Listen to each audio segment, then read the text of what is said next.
바나바와 바울이 47년, 48년에 1차 전도 여행을 갔다 오게 됐어요. 그런데 그동안 복음이 예루살렘과 유대, 사마리아, 그리고 아람, 다메섹 이렇게 퍼져가고 있었는데 그 이상은 넘어가지 못했던 거죠. 그런데 성령께서 바나바와 바울을 안수해서 선교사로 파송을 합니다. 교회가 한 게 아니라, 담임 목사가 한 게 아니라, 성도들이 한 것이 아니라 성령께서 선교할 마음을 품게 했고 그리고 보내셨어요. 그런데 많은 걱정과 고민들을 가지고 있었는데 1차 전도여행을 마치고 돌아와서 선교 보고를 하는데 이방인들에게 가서 복음을 전했더니 그들이 예수를 영접하고 예수를 영접할 뿐만 아니라 성령이 임하는 놀라운 체험을 했다는 거예요. 이런 이야기를 이제 바울과 바나바가 예루살렘에 올라와서 주 49년에 예루살렘의 교회에 보고를 하니까 예루살렘 교회가 이제 들썩들썩 거리는 거죠. 바리새인 중에 한 사람이 벌떡 일어나서 이야기합니다. 나는 유대교 바리새인이었었는데 내가 예수를 믿고 기독교로 개종을 했는데 이방인들이 예수를 믿었다?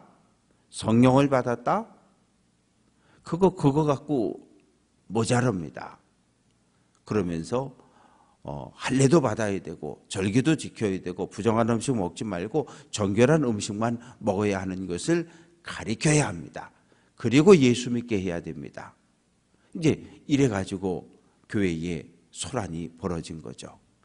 그래서 주 49년에 1차 예루살렘 공의회라고 하는 것은 회의가 열렸다는 이야기예요.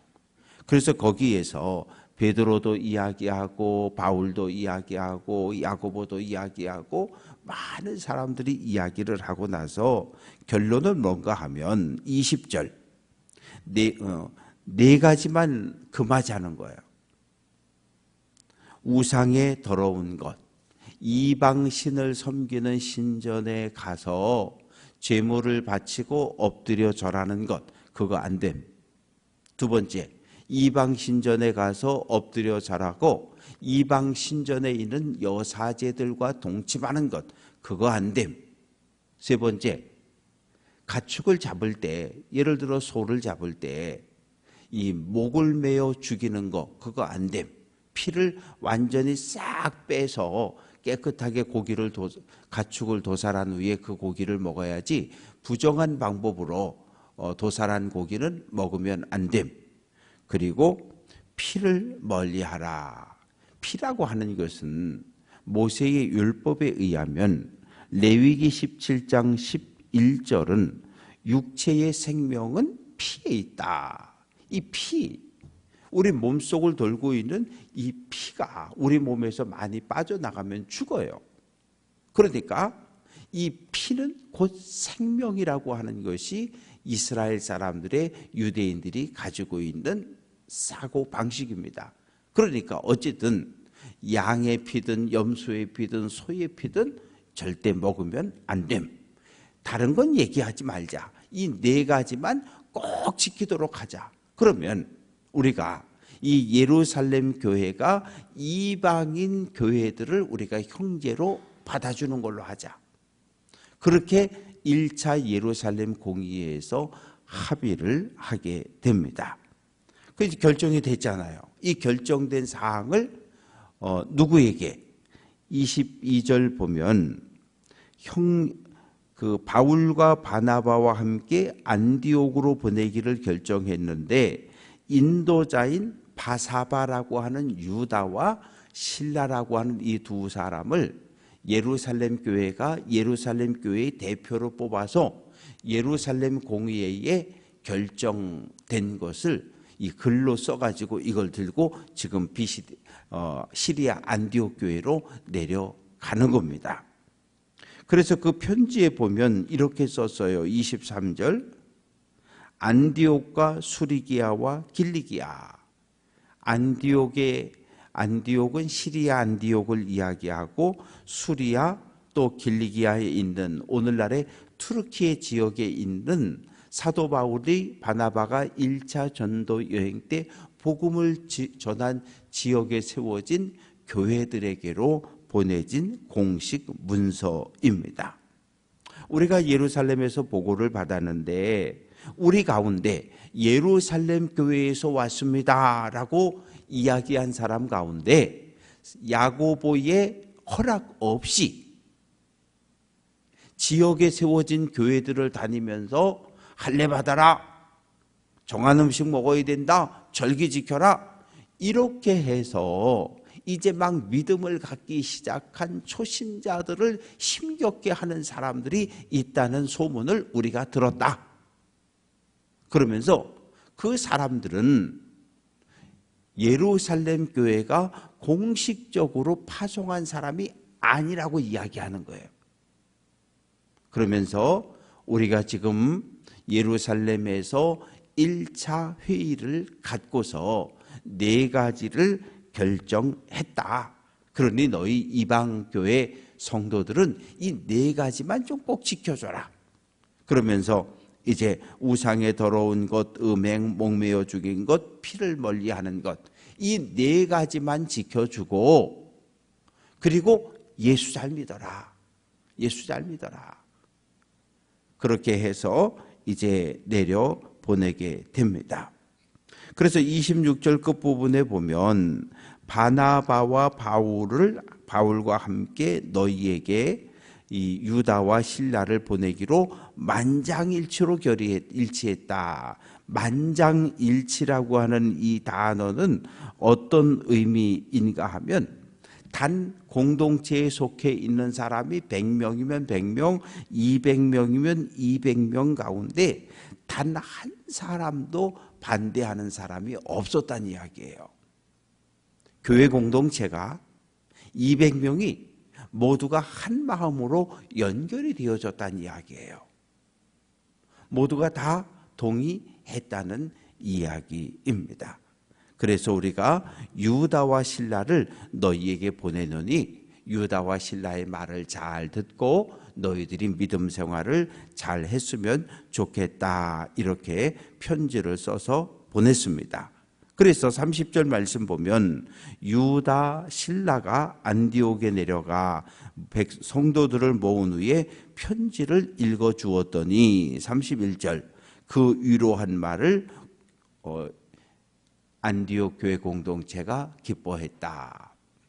예수님이 돌아가시고 주후 66년 예루살렘 성이 무너지던 주후 70년까지는 예루살렘 교회가 중심교회였어요.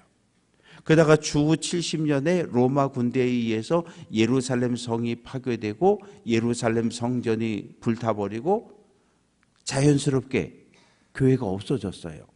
왜 교회가 없어졌냐 하면 로마 사람들이 로마 제국의 반기를 드는 모든 사람들을 예루살렘과 유대에서 다 추방시켜 버렸어요. 그리고 말을 잘 듣는 사람들만 남겨두었다고요.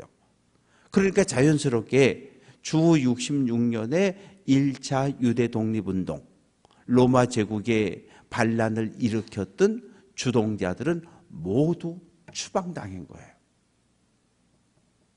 그러면서 예루살렘 교회는 어떻게 됐어요?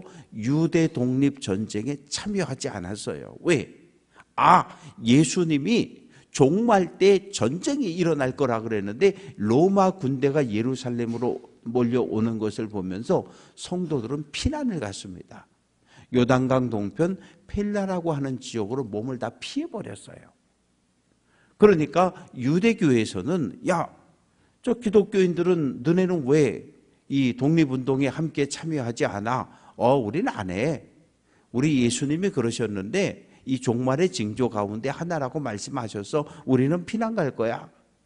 그래서 유대교와 기독교가 완전히 주 70년 이후에 단절 관계를 완전히 끊고 유대교와 기독교의 새로운 종교가 시작이 되는 거죠. 그런데 예루살렘 교회가 없어졌으니까 그때부터는 시리아에 세워진 안디옥 교회가 모든 교회의 중심 역할을 하게 되는 거예요. 그래서 오늘 말씀 보면 32절에 유다와 실라도 선지자라. 선지자라고 하는 것은 하나님께 받은 말씀을 그대로 전하는 사람. 성령께서 알려주신 하나님의 말씀을 성도들에게 잘 풀어서 설교하고 가르치는 사람을 선지자라고 이야기하는데 32절에 보면 여러 말로 형제를 권면하여 굳게 하고 권면해서 굳게 했다라고 하는 이 말의 의미는 뭐냐면 이미 주 49년이면 예루살렘 교회는 유대교의 박해를 받고 있었어요. 스데반 순교당했죠. 이미 박해가 시작이 됐으니까 뭐라고 권면하냐 하면 여러분 예수 믿는 거 참 잘하셨어요. 그런데 예수 믿으면 예수님을 믿는다는 단 한 가지 이유 때문에 여러분 고난을 당하게 될 겁니다. 예를 들면 로마 황제를 우리는 퀴리오스 살아있는 신으로 더 이상 고백하지 않는 사람들이기 때문에 로마 제국이 우리를 박해할 겁니다. 또 저기 보면 안디옥 회당에 있죠. 저기 유대교인들이 저기서 신앙생활하고 있는데 저 유대교인들은 우리 기독교인 예수님을 따르는 사람들을 형제로 인정하지 않고 우리를 또 박해하고 탄압할 겁니다. 예수 믿은 거 참 잘하셨는데 이제 여러분들에게 고난과 고통이 닥쳐오게 될 텐데 여러분 그럴 때 믿음이 흔들리지 말고 믿음을 굳게 잘 지켜서 마지막까지 믿음을 지켜서 천국의 하나님 나라에 가야 됩니다. 이렇게 권면을 했습니다. 그리고 이제 여기에서 예루살렘 교회에서 공식적으로 파송되어졌던 유다라고 하는 사람은 예루살렘으로 돌아가고 신라는 남습니다. 35절 바울과 바나바는 안디옥에서 계속 목회하면서 많은 성도들에게 하나님의 말씀을 전하게 되고 이제 36절부터 41절까지의 말씀 속에 47년, 48년 1차 전도 여행이 있었고 49년에 예루살렘 공의회가 있었고 주후 50년부터 52년까지 바울의 2차 전도 여행이 시작됩니다. 그런데 며칠 후라고 하는 것은 1년이 지나간 거예요. 49년에서 50년으로. 바나바가 이야기합니다. 바울이 바나바에게 말합니다. 바나바, 우리 지난번에 3년 전에 복음 전한 곳 거기 한번 다시 돌면서 교회들이 얼마나 성장했는지 성도들이 믿음을 잘 지키고 있는지 우리 한번 돌아보고 설교하고 집회하고 그리고 돌아옵시다. 아이 좋습니다. 그런데 37절에 바나바는 마가라 하는 요한도 데리고 가고자 하나. 마가는 바나바의 조카잖아요. 누나의 아들이니까. 그 데려가자는 거죠 또. 그런데 바울은 기분이 나쁜 거예요. 왜? 1차 전도 여행을 떠났다가 밤빌리아에서 비시디아 안디옥을 가려면 타우루스 산맥이라고 하는 아주 높은 산맥, 1년 12달 산꼭대기에 눈이 있는 높은 산맥을 넘어가야 되는 거예요. 그런데 이 마가는 그 여행의 고통을 견디지 못하고 중간에 예루살렘으로 가버렸거든요. 그래서 38절 바울은 밤빌리아에서 자기들을 떠났다. 이 떠났다라고 하는 이 단어의 표현은 관계를 끊어냈다는 의미예요. 왜? 셋이서 한 팀이잖아요. 바울과 바나바는 복음을 전하고 이 마가는 복음을 전하는 바울과 바나바를 옆에서 돕는 역할을 해야 되는데 이 돕는 역할을 끊어내고 예루살렘으로 가버렸단 말이에요. 그러면 바울이 생각할 때는 아이 저 사람은 무책임한 사람이라고, 저 사람 같이 못 간다고, 데려갈 수 없다고. 자, 사랑하는 성도 여러분, 누가 옳고 누가 틀렸습니까? 바나바가 틀렸습니까? 한 번 실수는 누구나 할 수 있는 거 아닙니까? 마가가 한 번 실수했지만 한 번 더 기회를 줍시다. 바나바가 틀렸나요? 안 됩니다. 저렇게 무책임한 사람 또 데려가면 우리 선교에 문제가 생기니까 데려갈 수 없습니다. 바울이 틀렸나요? 투표해보면 만반입니다. 누가 옳고 누가 틀렸다 그렇게 할 수가 없어요. 왜? 바나바의 입장에서 보면 그럴 수 있지. 사람이 살면서 한 번 실수하는 거지. 데려갑시다. 맞습니다. 그럴 수 있고요. 나는 바울 편에 설래? 저렇게 무책임한 사람, 한 번 잘못한 사람은 다시 기회를 주지 말아야 됩니다. 그게 옳습니다. 바울 편에 설 수도 있는 거예요. 누가 절대적으로 옳고 누가 틀렸다는 없어요. 그 사람의 입장에서 보면 다 맞는 거예요. 그래서 어떻게 일이 벌어지냐 하면 39절, 서로 심히 다투어 피차 갈라 섰다. 원팀, 하나의 선교팀이었는데 갈라 서면서 두 개의 선교팀이 생겨난 거죠. 바나바는 바울, 마가를 데려가기 원하지 않으니 나는 마가를 데리고 구부로 내 고향 쪽에 가서 복음을 전하겠습니다. 그래서 마가를 데리고 떠났어요. 바나바는 바나바의 뜻과 바나바의 목적을 이룬 거죠. 바울은 난 싫어. 마가랑은 안 가.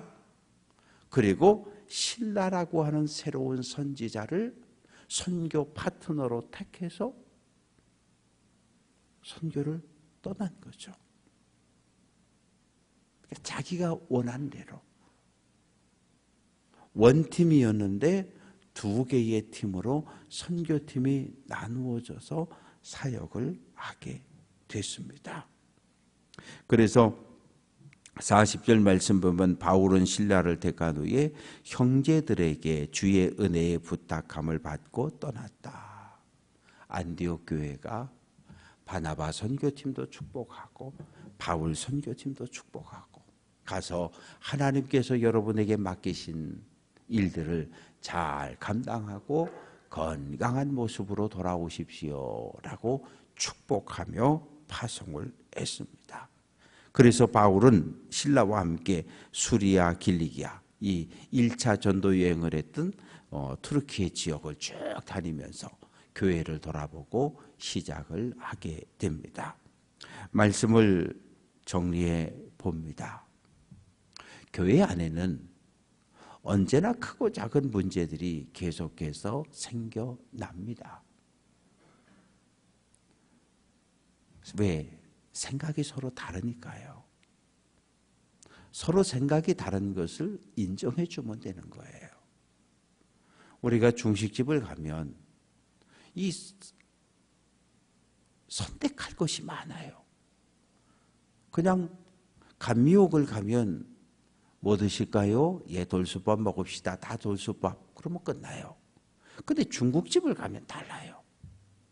나는 오늘 짜장을 먹고 싶은 사람이 있고 짬뽕을 먹고 싶은 사람이 있고 짬뽕도 시뻘건 짬뽕이 있고 허연 짬뽕이 있고 그날 기분에 따라 입맛에 따라 선택할 수가 있는 거예요. 내가 담임 목사인데 오늘 다 짜장면 먹읍시다. 그러면 돼요? 안 되는 거예요. 근데 나는 짜장면 먹으면 되는 거고 다른 분들은 백짬뽕이든 홍짬뽕이든 원하는 음식을 먹으면 되는 거예요. 교회 안에 크고 서로 다른 의견들이 충돌하게 될 때 그 충돌되어지는 것들을 임원회든지 당회든지 위원회든지 회의를 통해서 하나하나 정리해 나가는 겁니다. 서로 생각이 다른 것은 서로 인정해 주면 되는 거고 그러나 우리가 예수를 믿는다라고 하는 한 공동체라고 하는 예수 그리스도라고 하는 그릇을 깨서는 안 되는 거예요. 예수 그리스도라고 하는 이 공동체의 거룩함은 지켜내야 하는 거거든요. 지금까지도 그랬지만 앞으로도 마찬가지예요. 우리들이 일평생 믿음의 길을 가면서 가정 공동체에서도 부모와 자녀의 생각이 다를 수 있어요. 부부 사이의 생각이 다를 수 있어요. 서로 인정해 주면 되는 거예요. 교회 공동체, 속회, 선교회, 우리가 교회 밖에서 생활하는 모든 모임에서도 마찬가지예요. 내 생각만 오라 이러는 순간 그 공동체는 깨지는 겁니다. 서로가 서로를 존중히 여기는 공동체, 그러면서도 왜 내가 여기에 있는가? 내가 예수를 믿는다는 것, 하나님의 거룩한 백성이라는 것, 교회 공동체에 속해 있는 지체라고 하는 것을 잃어버리지 않으면 돼요. 그래서 우리가 서로 협력해서 주님의 몸인 교회를 든든히 세워가고 하나님의 영광을 드러내고 하나님께 받은 은혜를 세상으로 흘려보내는 아름다운 교회 공동체의 모습을 잘 지켜갈 수 있는 귀한 성도들 될 수 있기를 주님의 이름으로 축원합니다.